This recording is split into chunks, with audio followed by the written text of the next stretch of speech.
téléspectateur yu ITV ak auditeur yu iRadio 90.3 di leen nuyu di leen ziar di leen dalal jàmm seen émission l'invité de la rédaction ci micro bi El Hadj Malick Cissé tey nag ñu am mbégte di dalal professeur Oumar Absatou Niass nekk professeur titulaire des universités naka noonu moom mooy directeur bu ITNA di institut de technologie nucléaire appliquée tey nag wàllum xarale nañuy wax wàllum nucléaire ban solo la am ci wàllum domaine yu bëre wàllum environnement wàllum santé wàllum agriculture ak yeneen pàcc lu sabab boobule waxtaan moom mooy séminaire gu am solo bi nga xamante ni waa ITNA ameloon nañ ko fii si université Cheikh Anta Diop de Dakar ñaar fukki fan ak juróom-ñaar ak ñaar fukki fan ak juróom-ñett ci weeru mai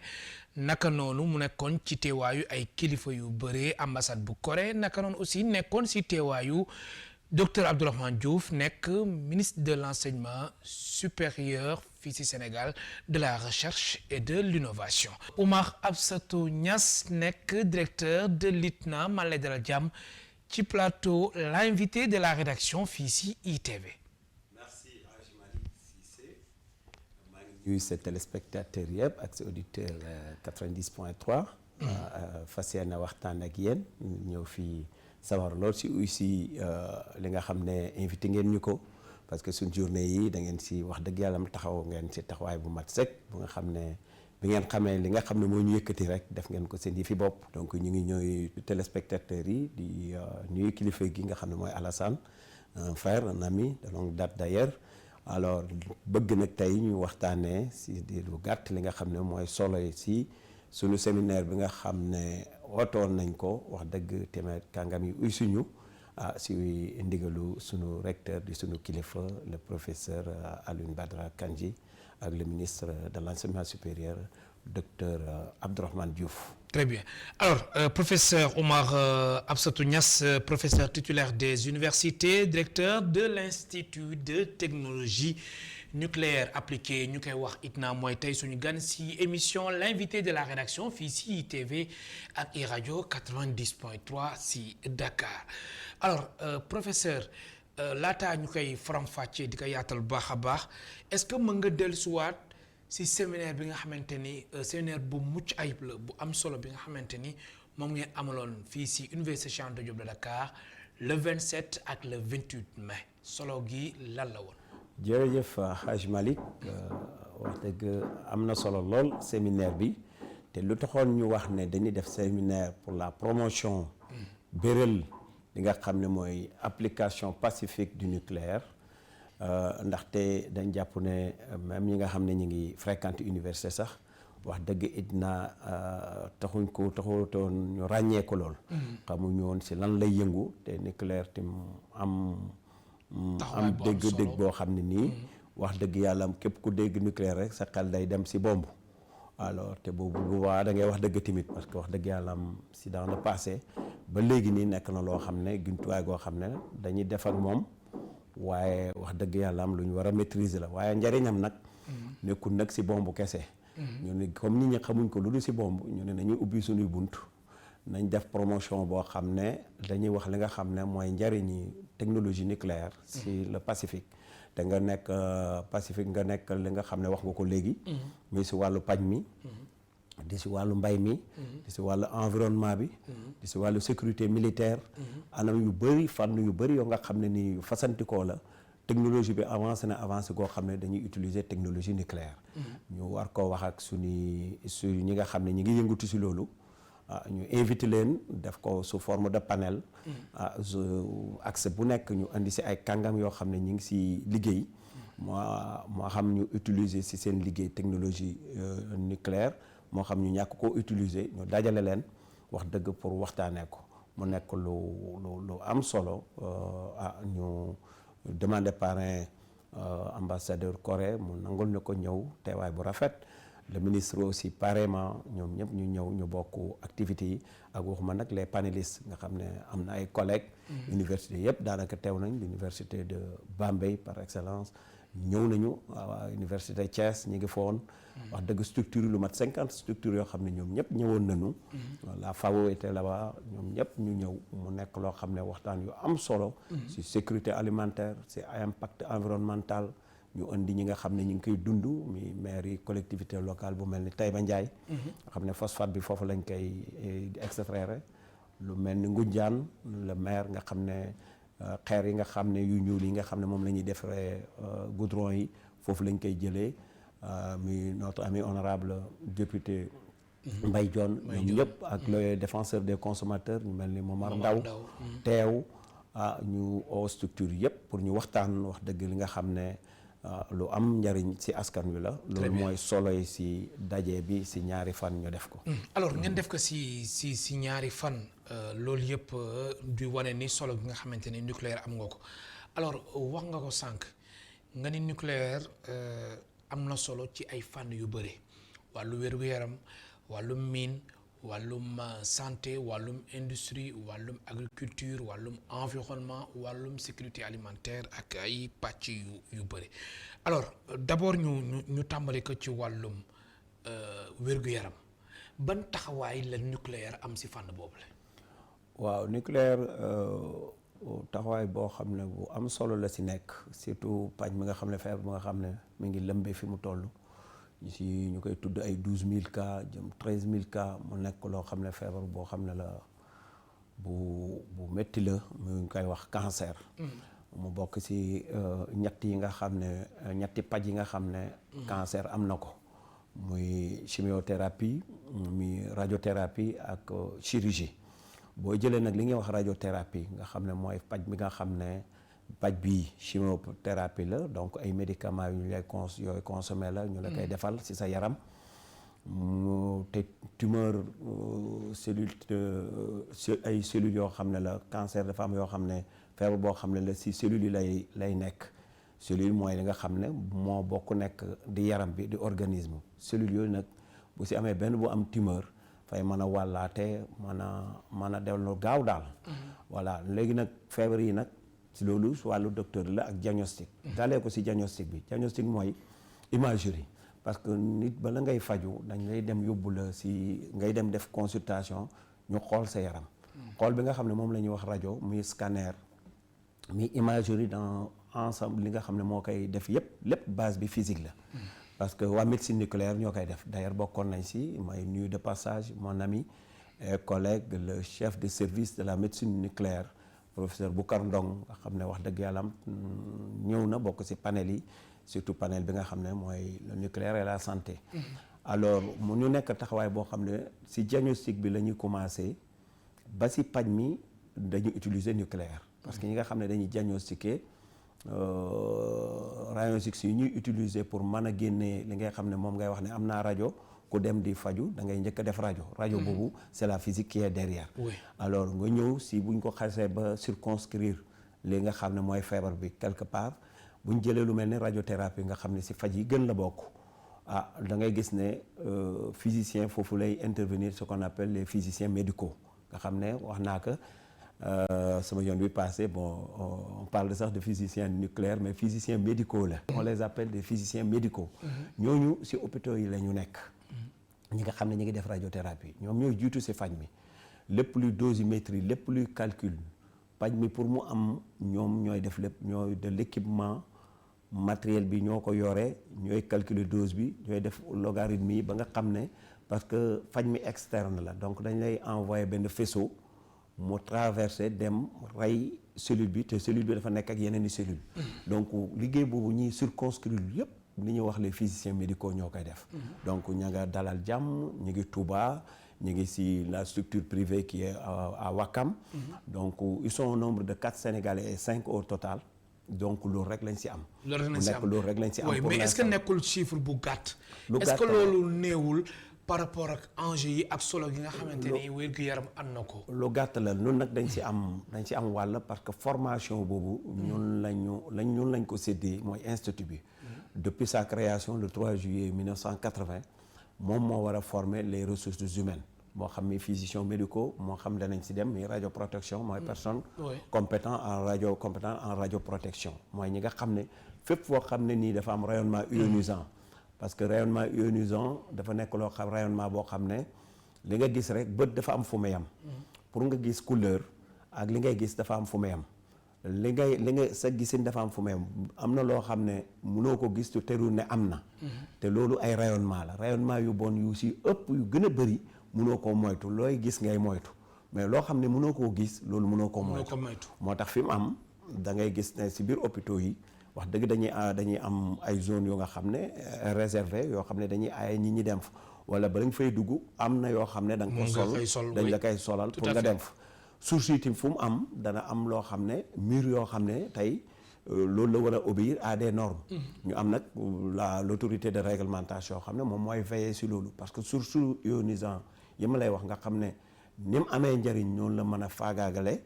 yooyu toppatoo ko dafay war saa su ne moo tax ñi ko yore alors inspecteurs yi d'ailleurs je les salue de passage le directeur des inspecteurs mon collègue le professeur Sadibou Tall d'ailleurs lu taxoon teewul sax dafa tombé ak période inspection yi parce que ñoom dañuy dem si ñi nga xam ne dañu yore source yooyu yëpp inspecté xool ndaxam est-ce que ñi koy jëfandikoo nekkul du si loru wala est-ce que fi ñu garde source bi lépp loo xam ne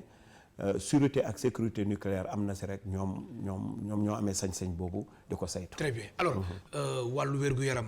xam naa ni da nga ko tënk rek. ndax lu solo gi nga xamante ne nucléaire am na ko. loolu kenn du ko nattable mais si wàllum sécurité alimentaire ban taxawaay la nucléaire mën a apporter si fànn boobu la. foofu nag fu desee la lee moom on est au cœur li si wàññ dese rek mooy ñu ubbi pour que def formation pour former Sénégal yu bëri pour ñu mën a jël en charge les malades loolu moo des si loolu. moo des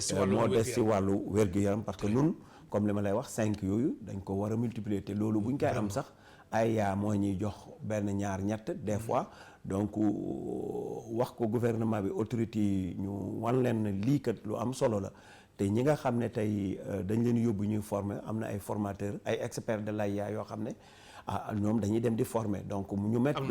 mettre structure en place pour ñu mën leen a former mën leen a utiliser. loolu am solo la. alors ndax boo ñëwee nag si sécurité doguma la si jamono yi si ginnaaw rek gisoon nañ at yi passé radiothérapie bi nga xamante ni paanoon na. voilà ak coow li si juddu woon ak yooyu loolu yëpp di wane ni. vraiment Sénégal war nañ góorgóorlu si fànn boobu la mbir bi gën a bëri si réew. loolu nag li ñu cërale la moo tax. parce que paan boo ko waxee rek ñun maintenance bi ñun la war ñoo war a former ñi nga xam ne.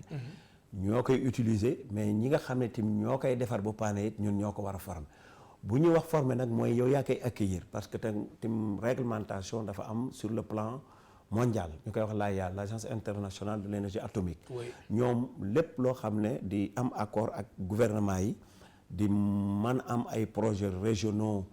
sous-régionaux ak nationaux projets yoo xam ne nii ñoom lépp lu wàllu formation rek loolu lañ si gën a bëral. donc tey lépp loo bëgg ci formation rek ñoom mën nañ la envoyer ay experts boo leen mën a accueillir mën leen a teg ci béréb. bu boobaa dañ leen di former. ma fàttali tey suñu gan ci seen émission l'invité de la rédaction nekk professeur Oumar Absatou Niass nekk professeur titulaire des universités naka noonu moom mooy directeur de l'ITNAN di Institut de technologie nucléaire appliquée mooy tey suñu gan ci seen émission l'invité de la rédaction fii ci ITV ak iRadio 90.3 ci wàllum sécurité alimentaire loolu ban apport la ci nucléaire mën a indi. sécurité alimentaire bu ñu koy wax mooy li nga xam ne l'autre jour le président mon ami et beau-père effectivement le professeur Amadou Diop président du codex alimentaris mi ngi koy wax. bu ñu nee sécurité alimentaire mu ne est sanitaire. donc li nga xam ne tey dañ koy nit ki da koy lekk dafa lié à sa santé parce que am na feebar yu bëri jàngoro yu bëri yu nga xam ne mi ngi jóge ko ci lii nit ki di lekk. donc saytu li nga xam ne ñi ngi koy jox sénégalais yi mu de ko lekk loolu état bi da ci taxaw parce que lépp loo xam ne tey mi ngi dugg ci réew bi walla ñu war koo joxe da ngay am benn kayit boo xam ne laboratoire yi dañ la koy jox. buñ gannaaw buñ ko saytoo gis ne wax dëgg lii nii kat war nañ ko mën a autoriser ñu soog laa jox kayit boobu nga soog a mën a dem jaay. fi nga xam ne nag fi la sooxee tuuti mooy laboratoire yooyu dañ dul def li nga xam ne mooy analyse physique. dafa am benn analyse boo xam ne IDNA ñoo ko jagoo te dugaluguñ leen si amaguñ agrément pour bokk si ñi certifié mu nekk li nga xam ne mooy radionucléide wala radio élément mu daan loo xam ne ni tey surtout boo jëlee wàllu ceeb bi nga xam ne fi ñu koy bay c'est la région asiatique nga xam ne le continent asiatique nga xam ne alors bombe yi ngay dégg yu bon yooyu foofu la woon accident yi nga xam ne accident nucléaire yi foofu la woon te jàngoro yoo xam ne la ay doom sama collègue ne ba wax doomu jàngoro mais en fait doomu jàngoro laa ko mën a tuddee parce que day dur jàngoro mais taxut mi luy dund li may tuddee doomu jàngoro comme dañuy jàpp ne doomu jàngoro day dem si microbe lii mënul nekk microbe mais c'est un contaminant loo xam ne lu baaxul la loo xam ne la poson la mais tey ba tey loolu noonu bu amee ay radio élément nga xam ne ni ma ko mën a waxee ay isotope la te isotope bi ñu gën a xam mooy le carbone 14 xam ne carbone ñu ngi koy gis ci lu ne li ñu nooy CO2 bi gaz carbonique bi këriñ gi ñu yoore carbone ñu gis ko fu nekk le carbone naturel mais mu am le C14 muy isotope bi nga xam ne mooy permettre la datation loolu day dugg ci domaine radioactivité xale yi ñu ngi koy def terminal mooy waral ñu mën a def datation bi nga xam ne d'ailleurs sur le saluer la mémoire de l'honorable notre parrain de l'université Cheikh Anta Diop qui a travaillé beaucoup sur le carbone 14 pour ses publications au niveau de l'Égypte mais bu ma jógee foofu damay wax tuuti rek li nga xam ne mooy radioactivité ak radio élément dafa am radio élément yoo xam ne dañoo nocif parce que dañuy bu ñu toogee ay sources la ñuy doon yooyu nag comme dañ ko def ci réew yooyu noonu dañ ko dafa am muy radio élément artificiel ñaar moo am boo xam ne dafa naturel danañ ci ñëw ci mini ak boo xam ne dafa artificiel boo xam ne ay doom la yoo xam ne dañuy jurante fa mu ne loo fa bay rek dafay mën a migrer dafa koy mën a topp donc boo fa bu fekkee ndox nga fa jëlee loo fa mën di walla nga bay fa loo xam ne dafa ñoree loolu dafay mën a topp gàncax googu nekk ci moom bu dee graine la mu nekk ci donc boo newee indi ko ci sa réew li nga war a def mooy jël ci échantillon xool ndax dose bi nga xam ne mi ngi ci ndax c'est pas nuisible à la santé humaine boo demee dans les pays maghrébins ak yeneen réew yëpp amul lenn luy dugg yoo xam ne duñ saytu la radioactivité de ces éléments là pour xool parce que dafa am dans le codex alimentarius international contaminant yoo xam ne la dañ ko fixer ay doses ay limites mais bu mu ko romb donc yow boo ko saytuwutee doo xam na xam romb na ko wala romb ko te Sénégal nag fi mu toll nii nekkuñ di ko saytu. moo tax xam naa te dañ ko war a saytu. lu tax Sénégal nekkul di ko saytu. non nekkul di ko saytu parce que ñaar moo si nekk benn ñàkk nañ kaa xam parce que ñu war ñu nun ñu nga xam ne ay doomi Sénégal lañ xam ko ñu ubbi suñu buntu wax ak ñoom. wax ak autorités yi ne ni ngeen joxee agrément yeneen yi ñu di ko seet. yeneen yi nga xam ne gis nañ ko ñu di ko seet loolu lañ war a jëlee aussi jox agrément IDNA. gunge leen ci normes yi parce que norme sax amaguñ ko Sénégal defuñ ko sax mi norme yoo xam ne nii alors yuñ war a saytu la parce que buñ la norme mooy ndax respecté nga ko lii la war a doon ndax respecté nga ko comme ñun amul norme donc déjà saytuwuñ ko amul norme jëluñ ko en considération comme ñu wàll wi nag suñu wàll la te ñu war see bokk d'ailleurs bi ma ñëwee l'année dernière laa ko mën tuddee en 2024 automatiquement rek laa bind le président de l'époque du codex alimentarius pour lui dire que mais attention vous donnez un satisfecit par rapport aux produits importés mais en réalité l'analyse physique n'est pas faite alors donc automatiquement effectivement il m'a inclus dans le bureau en me disant que loolu lañ doon ut donc il faut s'en charger mais dafa nécessite nag quand même du travail boo xam ne da nga ko def au niveau du labo un accompagnement donc ñu def ko ba nga xam ne génn yaakaar naa avec l'association sénégalaise pour la normalisation en passant par mon frère le président Momar Ndao ak j'ai vu le DG aussi qui est très ouvert à ça je pense qu'on va aller dans le sens de travailler pour mettre en place ces normes là nga xam ne wax dëgg lu fi duggati danañ ko xool ndax am respecté na normes yi pour que ñu mën koo boole si nit ñi nga xam ne mooy certification alors laataa may ñëw si yeneen pàcc yi nga xamante ne ak tamit panel yi très rapidement rek mine ak industrie ban place nga am ci wàllum nucléaire. waaw mine ak industrie dañoo nekk loo xam ne lu am solo réew bu nekk da koy tiitaroo parce que boo ko amee koom-koom la nga am or koom-koom la nga am fer koom-koom la phosphate bi koom-koom la pétrole beeg gaz bi mujj koom-koom la zircon bi koom-koom la alors mu nekk loo xam ne bu ko Sénégal amee wax dëgg yàlla nekk na loo xam ne koom-koom lu Sénégal am la ñu nekk ñoo xam ne nag amuñu doole boo xam ne ñoo koy jël en charge. mais exploration bi ba exploitation bi wax dëgg dañuy am ay ñu ngi koy seqat ñoo xam ne contrat mooy dox suñu diggante alors ñu lu si am ñu di ko si am ñoom liñ si am ñu di ko si am. ñu liñ si gën a ràññee mooy li ma jël en exemple léegi nii mooy nga jël lu mel ni Ngoundiane nga xam ne yàgg na parce que même si panel bi ngay dégg le député maire Mbaye Dione di wax li muy wax ne au temps bi ñoom bi ñu nekkee xale sax minier yi bu ñu dóor si suuf si donc day nekk bruit boo xam ne ñoom wax dëgg dañuy tiit daal. Alors c'est vrai que la technologie a évolué mais li nga xam ne dañ koy jëlee si sous-sol si dafa sori si suuf dafay indi ay doomu jàngoro yi nga xam ne yama la waxoon ne fee dafa artificiel fii dafa naturel fii dafay naturel fii nag naturel gi muy naturel moo tax boo ko xasee ba génnee boobu war nañoo saytu dose bi xool yow li ngay génnee mu dem si jaww ji dem si environnement bi mu taw dem si seen suuf bi jaxasoo ak nutriments yi la ñuy bay mu di ko gàncax googu di si dund nga xam ne loo fa bayee dana ko am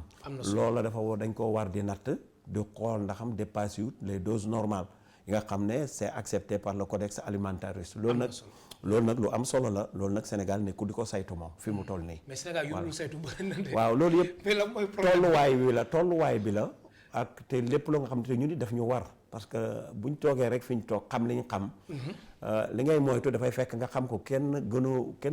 gënu laa bëgg sa bopp. kenn ku nekk fonk na boppam bëgg naa dund. kenn ki nga xam ne mi ngi def loo xam ne loraange la si am. mais bu xamee ni lii muy def nii loraange la rek dutu ko def. ñàkk xam nag mën na ko see dugal. lu si bëri nag ñàkk xam la. moo ko waral moo tax ñun ñu war a génn. tey loolu si axe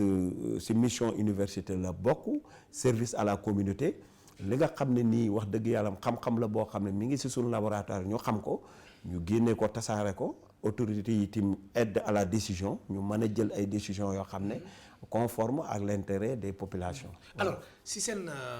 panel yi gis nañ le ministre de l'enseignement supérieur di docteur Abdourahmane Diouf ba mu jëlee kàddu wax na tamit mu ni Sénégal dafa am ambition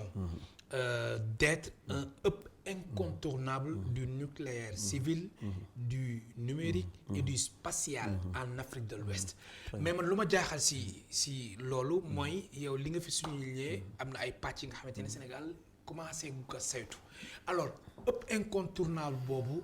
est-ce que dina mën a yomb si fànn bi ñu nekk nii. waaw autorité bu toll ni moom boo ko waxee. moi j'applaudis j'ai applaudi parce que ñun si moom ñoom lañ mën a jaar. tey bu ñu defee suñuy pexe ba mën a inviter la République de Corée c'est pas pour rien te les relations sont des relations bilatérales entre les pays dafa am loo xam ne autorité bi moo ko mën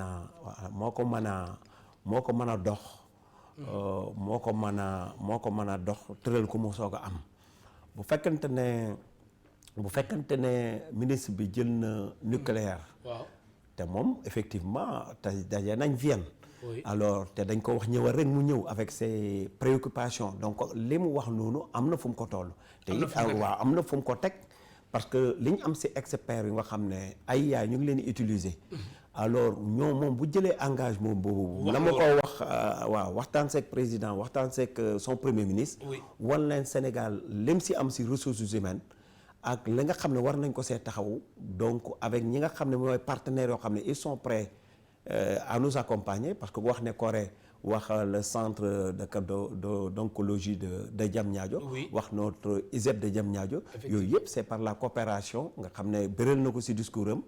donc lu mel noonu tey nga tim ku mel noonu wax ne nucléaire bi aussi application technologie loolu nga ci bëgg loolu dafay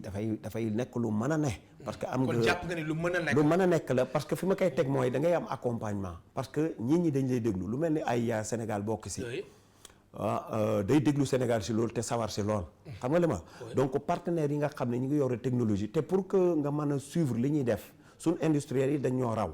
suñu analyse yu njëkk yi c'est des analyses classiques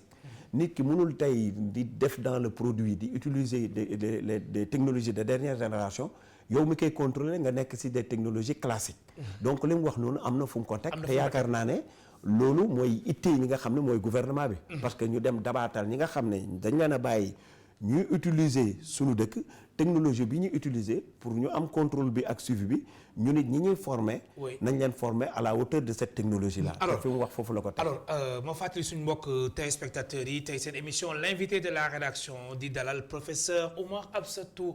Niass professeur titulaire des universités naka noonu moom mooy directeur de l'institut de technologie nucléaire appliquée ñu koy wax ITNA mooy tey suñu gan si l'invité de la rédaction fii si ITV ak iRadio 90.3 si Dakar alors lu ñu doon wax léegi foofu dañ fay taxaw ndax docteur Abdourahmane Diouf ministre de l'enseignement supérieur yamul foofu mu ne jamono ji ñu ngi identifier ay filières orphelines yi nga xamante ni vraiment ñoom dinañ def seen kéemtalaay kàttan ba jox leen ay bourses doctorales. Très bien. li gën a am solo non solo c'est-à-dire boo gisee loo xam ne autorité la ñu dénk leen réew mi. oui ñu joxe ay orientation loo xam ne dal na xel da nga si sant yàlla parce que ay mbir boo koy dénk nit dafay fekk nga xam si dara. booy signé contrat nit danaa koy wax si contrat yi ñuy signé yëpp boo amul une expertise nationale pour contrôler l'action de ces industriels là sur le terrain day am problème parce que yow mi nga xam ne yaay ñëw. yow am nga ISO am nga norme ISO nangam. qualification yoo xam ne am nga ko dajale nga ko. loolu rek warul tax yow sa dëkk war nga am sa autorité de régulation. war na am ay kàngam yoo xam ne ay ressources yoo xam ne ni li ma si njëkkee mooy ressources humaines. capable de contrôler les actions de ces industriels là sur le terrain fu ñu mën di nekk. boo jëlee le Sénégal oriental sori na lool. Il y a combien de mines yu nga xam ne miniers yoo nga xam ne installé na ñii ils sont dans l'exploration ñii ils sont dans l'exploitation ñooñu tey yow nga xam ne comme li ma la wax nii dafa am ay doomu jàngoroom ay contaminants yu nekk ci sous-sol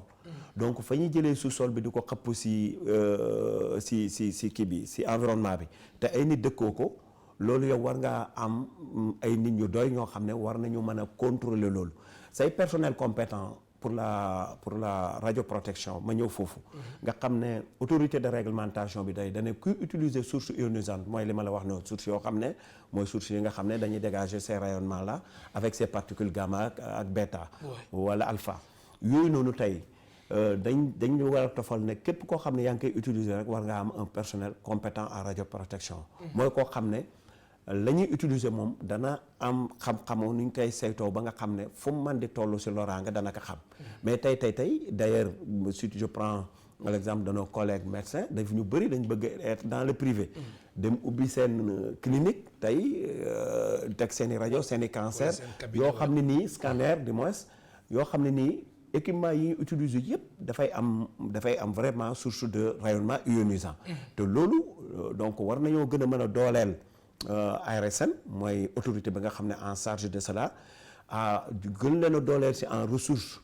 humaines te ressources humaines yi ñun ñooy bras technique bi ñun ñoo leen war a former donc ñooñu tey boo leen former ba nga xam ne mat nañu Sénégal lépp lu muy dugg rek dafay am ay doomi sénégalais yoo xam ne am nañ si xam-xam di saytu ndax lii lan mooy jeexantal bi ndax njariñ rek moo si nekk fekkee am na wàll woo xam ne dafay lor am nañ Sénégal yoo xam ne ñu ngi koy suivre au temps tey ba nga xam ne lépp lu si mën a am si loraanga ñu mën koo teel a signaler. am na solo alors lu ñu desee si ay simili yu bëriwul en 2 minutes rek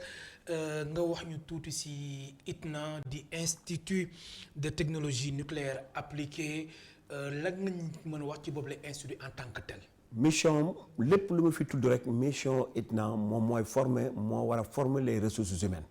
mission ITNA moo war a former ressources humaines yi sur la radioprotection bi ma la wax. moo war a former les ressources humaines pour maintenance ak accélérateurs yi nga xam ne tey bu paanee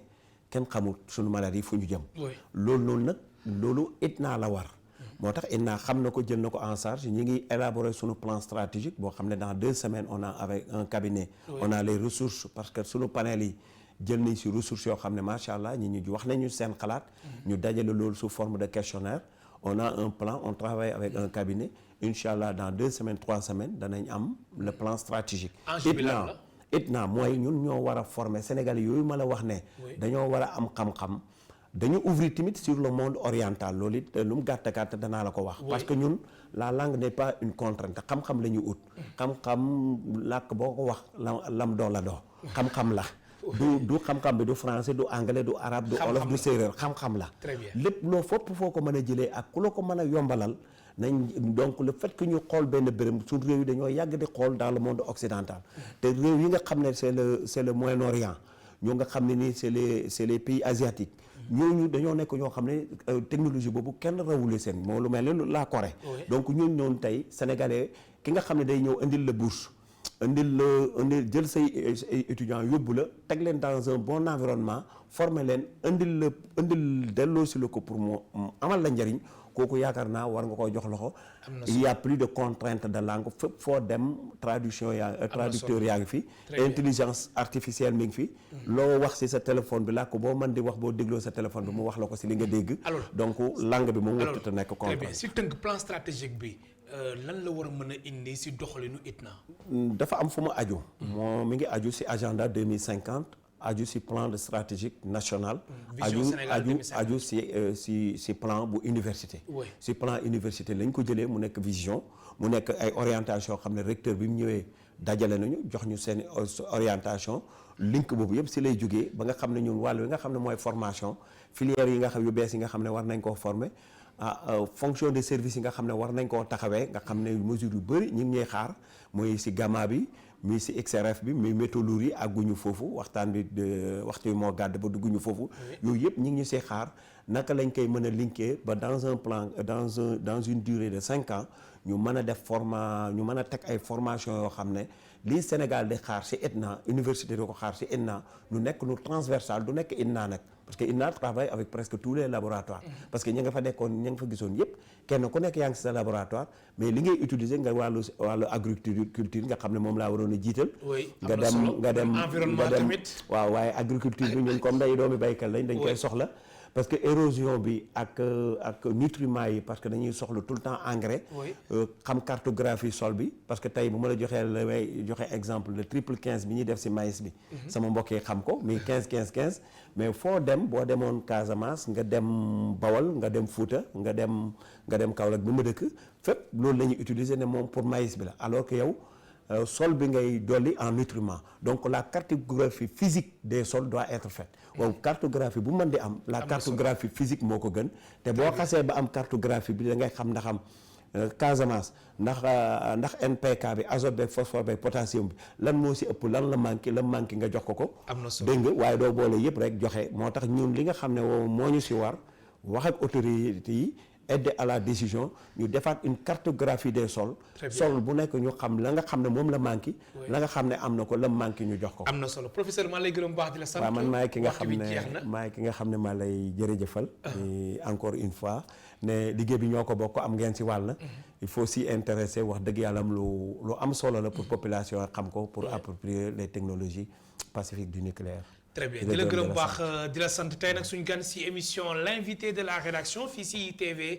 ak iRadio 90.3 si Dakar suñu gan nekkoon professeur Oumar Absatou Niass nekk professeur titulaire des universités naka noonu moom mooy directeur de l'ITNA di Institut de technologie nucléaire appliquée mu nekkoon tey suñu gan si l'invité de la rédaction di gërëm baax Charles Koulbi ak Bassirou Ka ñi nekkoon ci réalisation bi di gërëm baax équipe technique bi mbokk téléspectateurs yi di leen gërëm baax di leen sant amul seen fay ak mbokk auditeurs yu iRadio jàngeen jëf ba benn yoon El Hadj Malick Cissé moo nekkoon si micro bi.